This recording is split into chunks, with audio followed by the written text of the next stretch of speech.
Hi, good evening. This is Vista academy.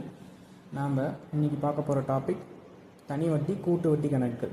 டிஎன்பிஎஸ்சியில் எல்லோரும் கஷ்டம் நினைக்கக்கூடிய ஒரு டாபிக். இதில் கணக்கு பாருங்கள். ரூபாய் 2400 ஆண்டுக்கு 5% வட்டி விகிதத்தில் 2 ஆண்டுகளில் கிடைக்கும் தனி வட்டிக்கும் கூட்டு வட்டிக்கும் உள்ள வேறுபாட்டை கண்டறியவும் அப்படின்னு கேட்டிருக்காங்க. பாருங்கள், இங்கே பி அப்படிங்கிறது வந்து பார்த்திங்கன்னா அசல், அது 2400 ரூபாய். எத்தனை வருஷத்துக்கு கேட்டிருக்காங்க? 2 வருஷத்துக்கு. ஆறு வந்து பார்த்திங்கன்னா வட்டி விகிதம் 5%. இப்போது 2 வருஷத்துக்கு தனி வட்டிக்கும் கூட்டு வட்டிக்கும் உள்ள வித்தியாசத்துக்கான ஃபார்முலா என்னென்னா, CI minus SI equal to P into R/100 the whole square. சரிங்களா?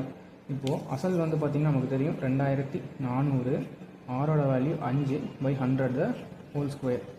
2400 இந்த 5/100 த ஹோல் ஸ்கொயர்னால் என்ன அர்த்தம்? 2 தடவை எழுதணும்னு அர்த்தம். இப்போ நான் பாருங்கள், 2 0 அடிக்கிறேன், 5ஆம் வாய்ப்பாடில் அடிக்கிறேன், 5 20 100 வரப்போகுது. மறுபடியும் 5ஆம் வாய்ப்பாடில் அடிக்கிறேன், 5 4 20. இப்போது 4ஆம் வாய்ப்பாடில் அடித்தா 4 6, அப்போது 6 ரூபா. அப்போது இந்த கணக்குக்கான ஆன்சர் 6 ரூபா.